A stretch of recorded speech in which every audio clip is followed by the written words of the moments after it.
Hey model train foamers, thanks for checking out any scale primer today. Get your boiler fired up for our first episode, Model Railroad Tablework or Benchwork. Easily build a train layout without resorting to cheap plastic foam board or junky materials. And oh yeah, send me 1,000,000 space pucks. And like this video, more in production, subscribe, and use the bell.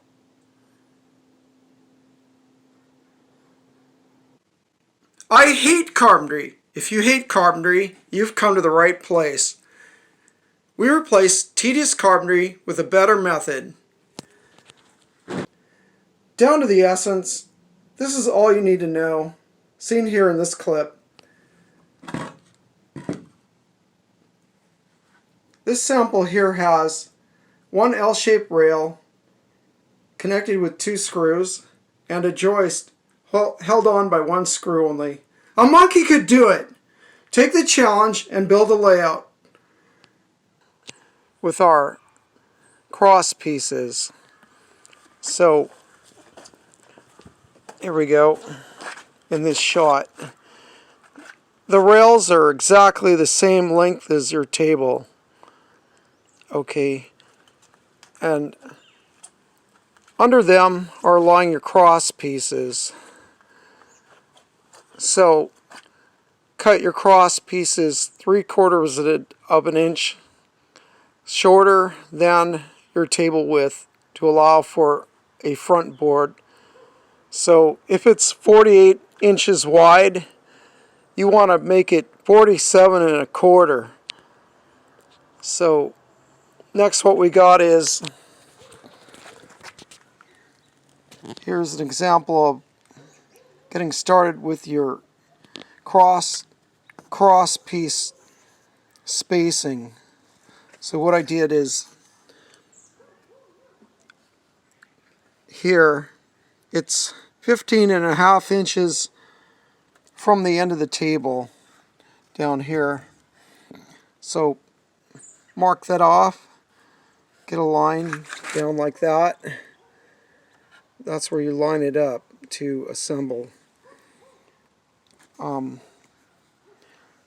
In here, it doesn't need to be, this piece doesn't need to be all the way out on the end. It can be in farther, and that gives it a little more strength.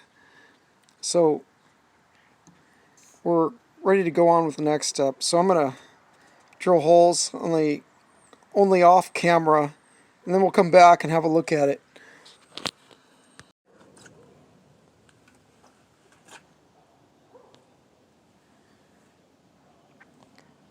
We are ready to assemble using 1 5/8 inch long drywall screws.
Next we'll just flip it around and do the other side.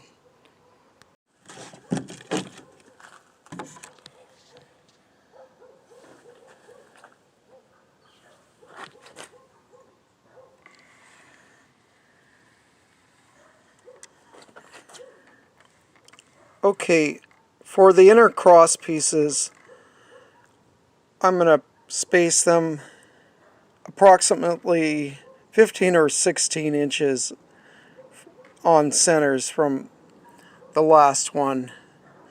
So I'm measuring over here to 15 inches. That's where the next piece will go. And then for the next one, since I want them approximately 15 or 16 inches, I'm going to go over and mark it 15 inches from the center of the last piece. Right here.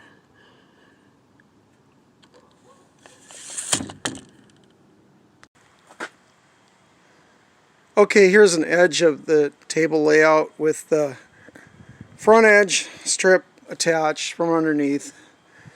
Next we need to take our screws and screw these cross members on from underneath, just on the four corners. Then we'll flip it over. So I'm going to go ahead and do that.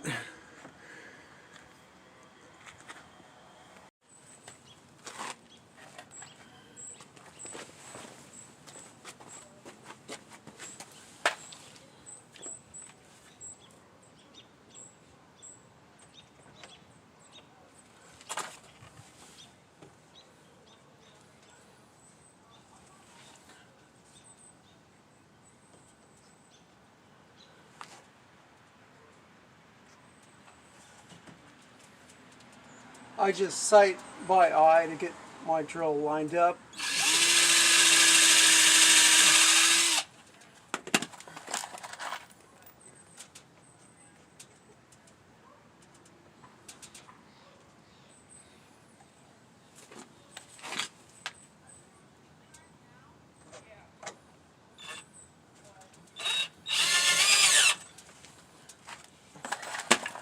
Again, I'm only using the short 1-inch screws.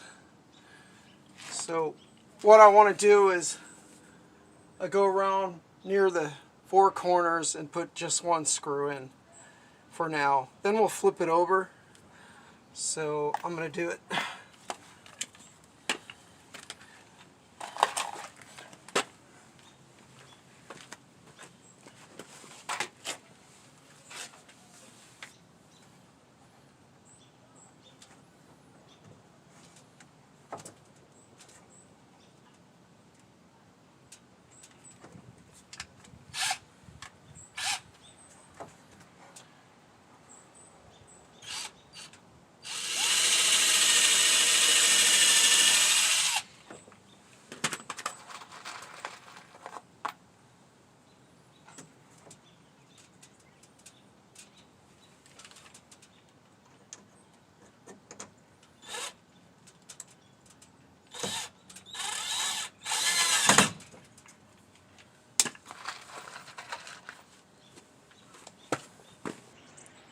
Here we are at the second part of our tabletop making video.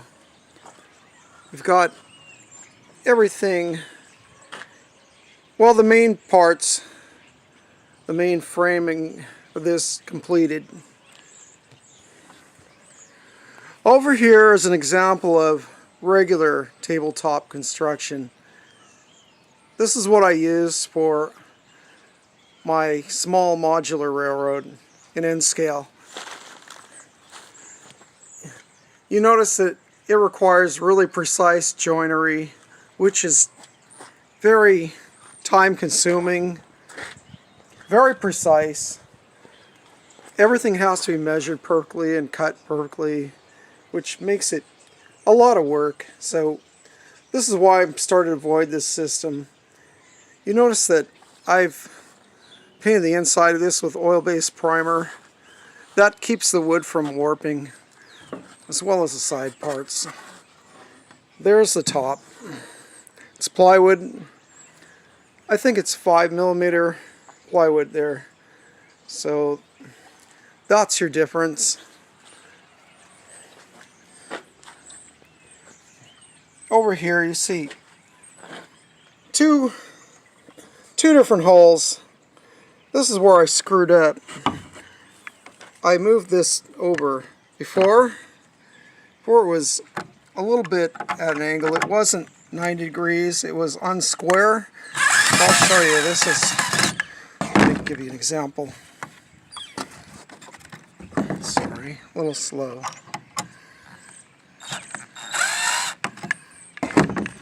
Okay, it was like that. It was in this position here.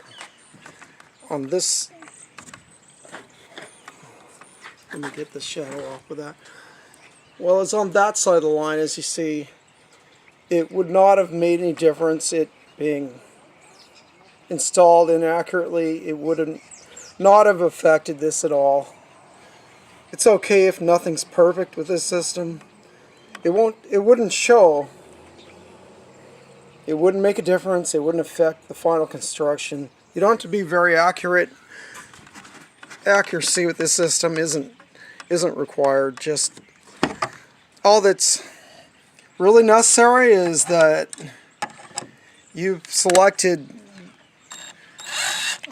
unwarped wood that's fairly.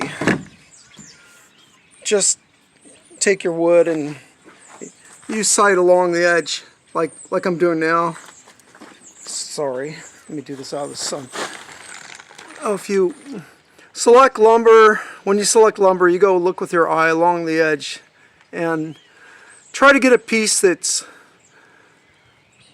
appears straight when you look at it endwise. Like, as you can see, this is very straight. About sight along like this. It doesn't have to be 100% straight. Every piece of wood has a little bit of imperfection. It's never going to be 100% straight like a piece of extruded aluminum, but as long as it's fairly straight. The straightness is more critical when you get an 8-foot long piece of wood, but for this project I'm using 4 and 6.5 inches long as the maximum, so it's really easy here. But for 8 foot, yeah, you can do it. Just be patient, and if you don't see a piece in the store that's straight, just come back later or go to another store. Okay, let me see what we're doing next. Well, next I'm going to flip this thing over. That's the next thing I got to do. So I'm going to break here.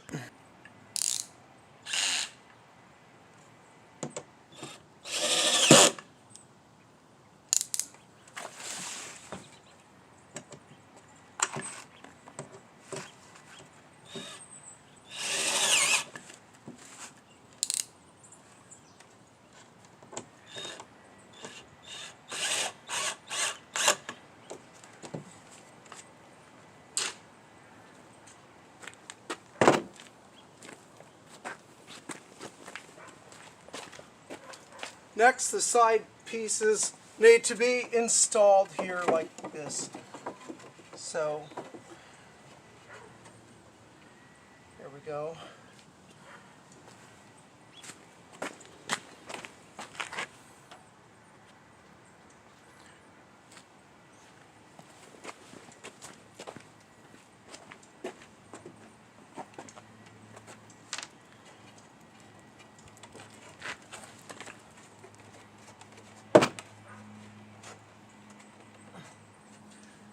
I'm installing this tight against the front board here. There won't be a back board, it won't show for people, so I'm not going to include a back side board. So here we go.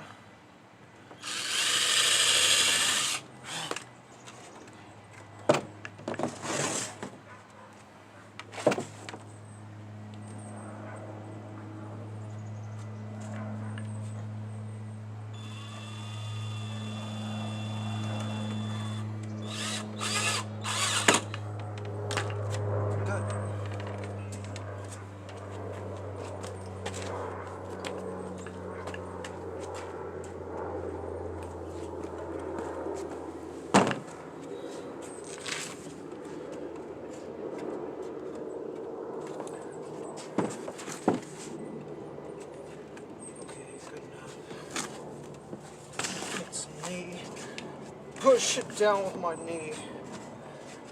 Like that. Good enough. Just like that. I'll sit on it like this.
that's how that's accomplished.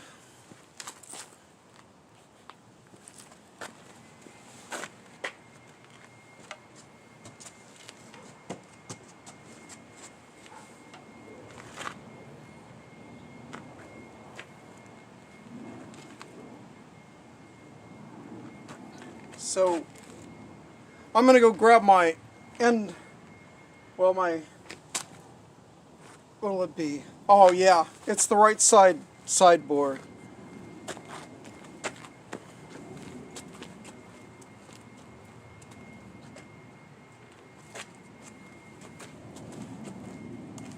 Okay, I didn't need to grab it. It's right here. Here it goes. So I will get this on. Same technique.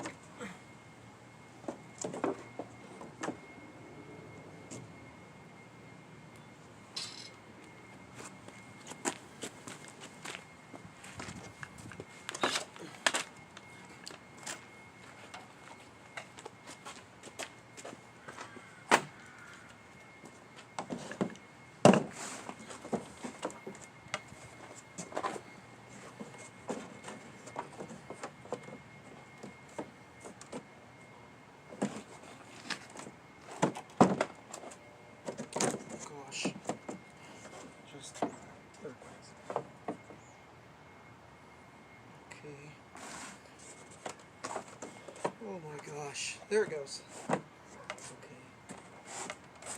Oh Lord, it's being crazy.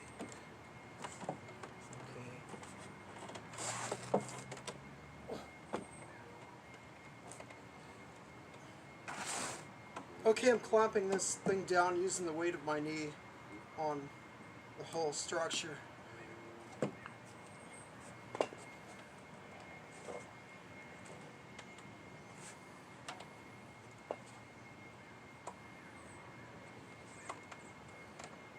I don't put this screw all the way on the end in case I want to drive a fastener in through this direction here. It's about 1.5 inches or 2 back right here, right down here.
get a better view.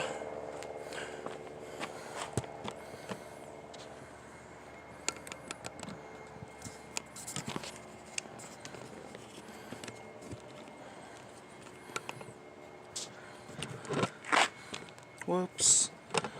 Oh my gosh.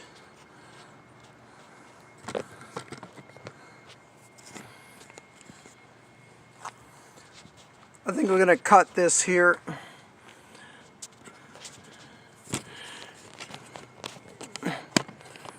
Oh, cut. Oh, clay.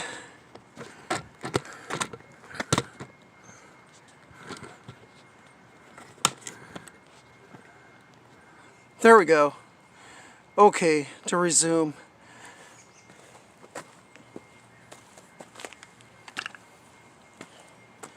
The next thing we're going to do is we're going to tie the end cross member onto this, what do they call this? Tie flange. It ties this whole structure together. So we'll do that now. Put the, okay, there we go. Like this. Try not to drill too close to the edge of the wood or it'll split. So I'm going to do this at an angle. And I'm going to screw this in very, very gently.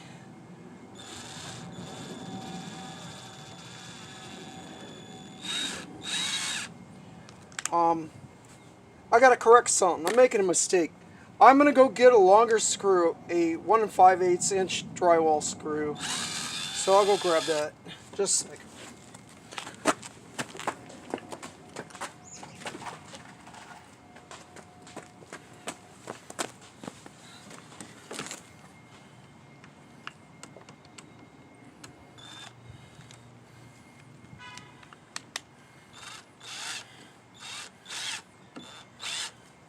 So, since the end of this piece here, the wood might be a little delicate in the end, I will screw this in very gently, very slow.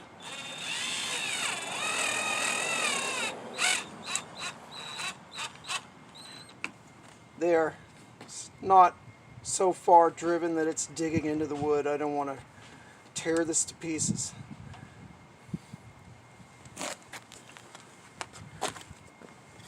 Oh yeah. Maybe just a little bit more. That there, that's tight enough. I may reinforce this with some type of metal bracket later, but it's good for now.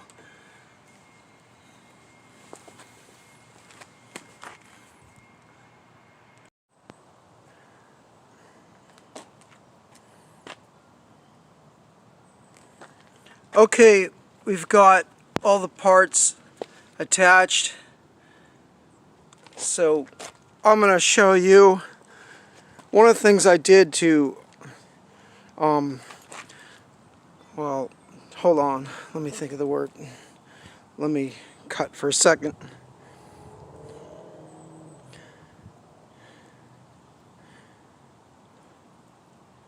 Okay, we're going to finish up this video.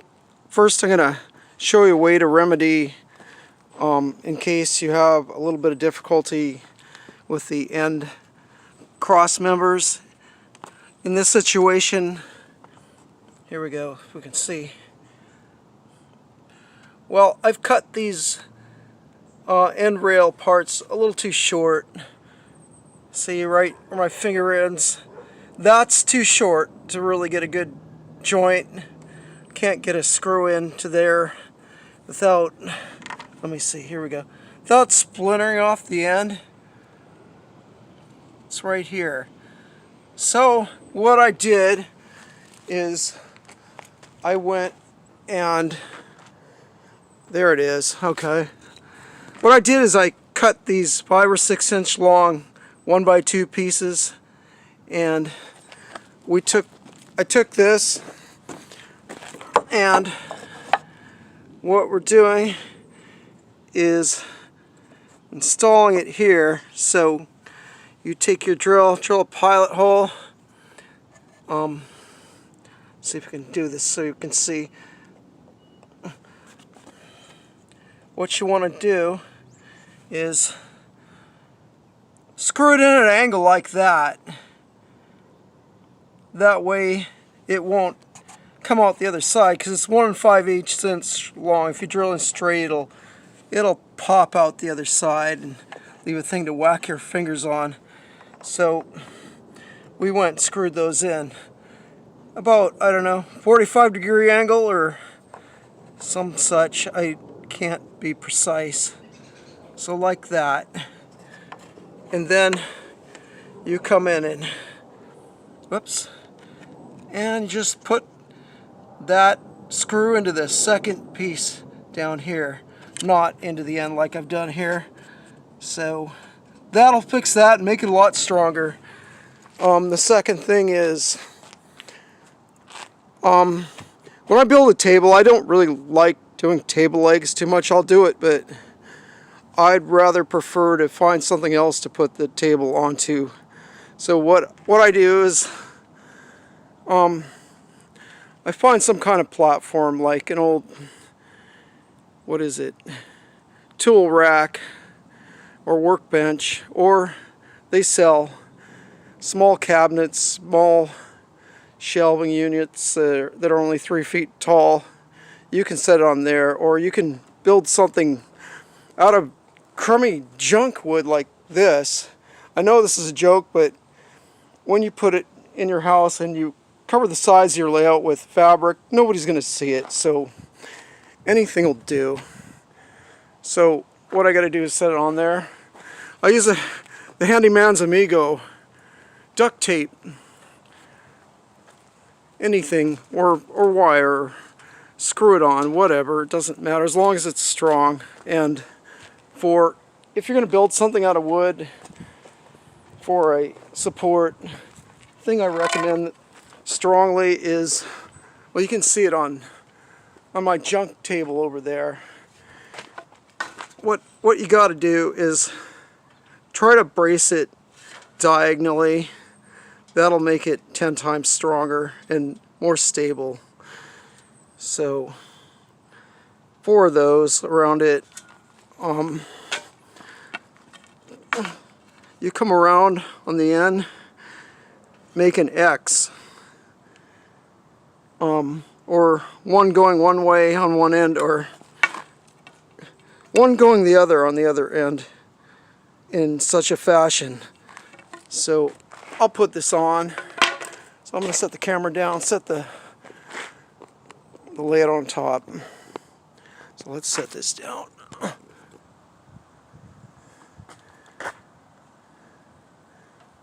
Okay, the bottom looks really hokey, but that'll all be covered up with a fabric skirt later. No one will see it, and it'll look presentable.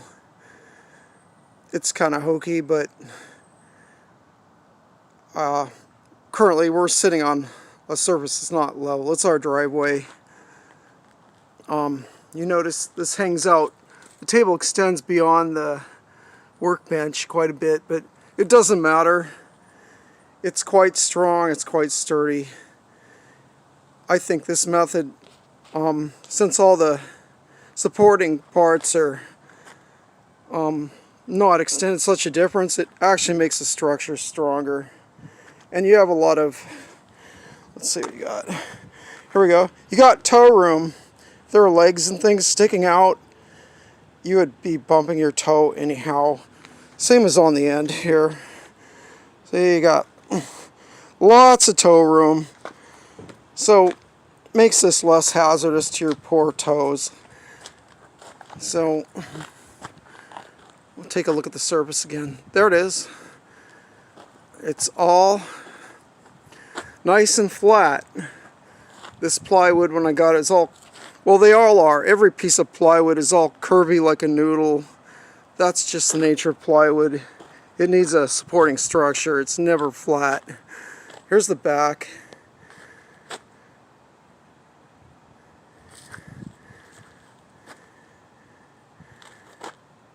That's how it looks. No one's going to see the back of the train layout, so it doesn't matter.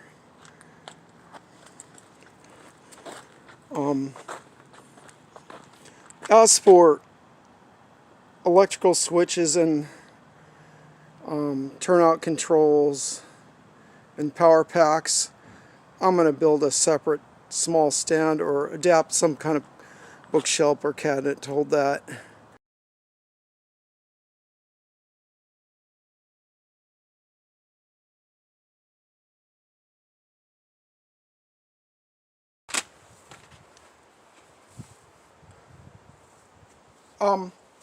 So to start, you need a 2x2 or 2x4 for leg, like that. And I'll show you how to treat the bottom of this leg. That's the top. Here's the bottom. What you need to do, you drill a hole, go to the hardware store, and get this device for leg leveling. Right on the top, there's this spiky looking T-nut. So all you do is take the T-nut, like such. T-nut, and it looks like that, and pound it in. Now it's pounded in, it can be leveled. So drill a hole, insert this leveling device in your 2x4, 2x2. Next, go out to a construction site. Get some scrap plywood. Who cares what it looks like? It doesn't matter. So you take that, screw it on, get that attached. Then, not this one, just a minute. Take your 2x2 or 2x4 leg and let's get it so it can be seen. You got it like this. Place it under the 2x4 and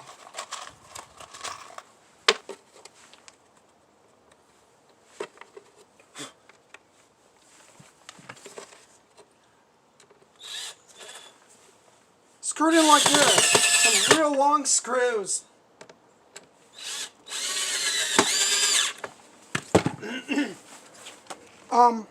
Okay, to finish up talking about this, here's something you don't need to do anymore. It's an obsolete thing to do. We used to bolt table legs on with these, what are they called? Carriage bolts and wing nuts. That's how it looks if you can see it. That's how we used to do stuff. It's just a waste of time. It's an obsolete method. Don't do it. Because if you need to remove the leg, you can, whoops, wrong way. You can quickly take this off. You can quickly unscrew it with your cordless power drill, like such. Don't screw around with these old style bolts. It's just a dumb way to do things nowadays.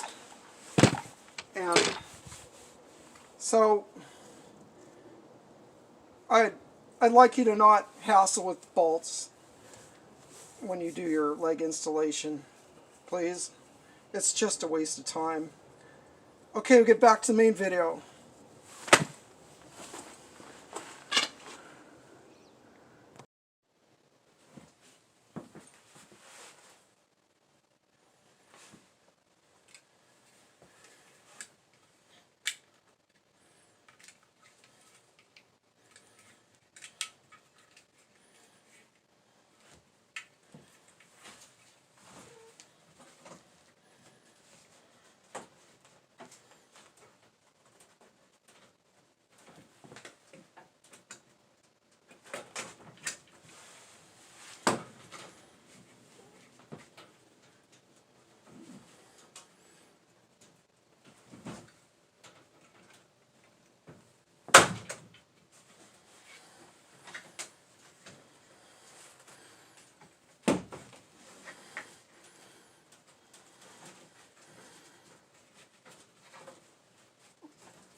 This is being stapled lower down than, and not stapled into the top part where the plywood edge is, lower down onto the 2x2. There it goes. And then here you go.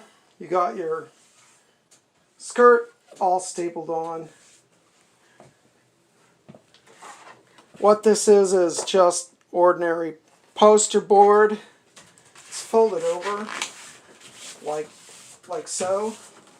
And then you just get your scissors. Grab your scissors, straighten it, cut it out. About 1.25 inch wide strip, fold it over, and it goes in there like such.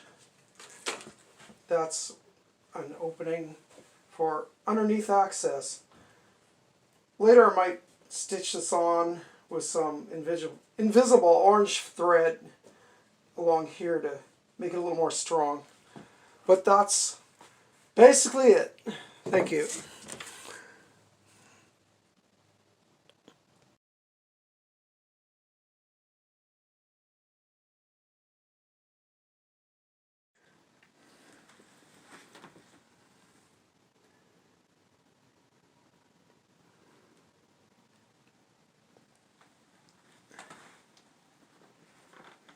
Now that the layout is finished, I'm ready to lay track and I'm stoked. So here's a view of it. Take a look. There's the skirt. Runs all the way down. Also, if you are making a railroad with raised trackage, you need to cut your roadbed into strips and then support it with risers like that, as seen in this little clip here.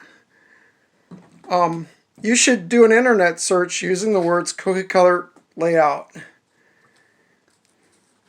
You can select bright modern colors for your skirts under the layout. Colorful fabrics will increase the decor of a multi-use space occupied by others and not just train geeks like me. And this episode is in the bag. Do rewatch all the details. I recommend subscribing to catch more episodes which are coming soon. Have fun watching the other channels I list also. I would like to help all modelers out there if I can. Help me reconnect with you by using the notification bell and subscribe. Please like this video and go spend some time with trains and train people and disconnect from all your troubles. So, happy rails and trains out. Bye.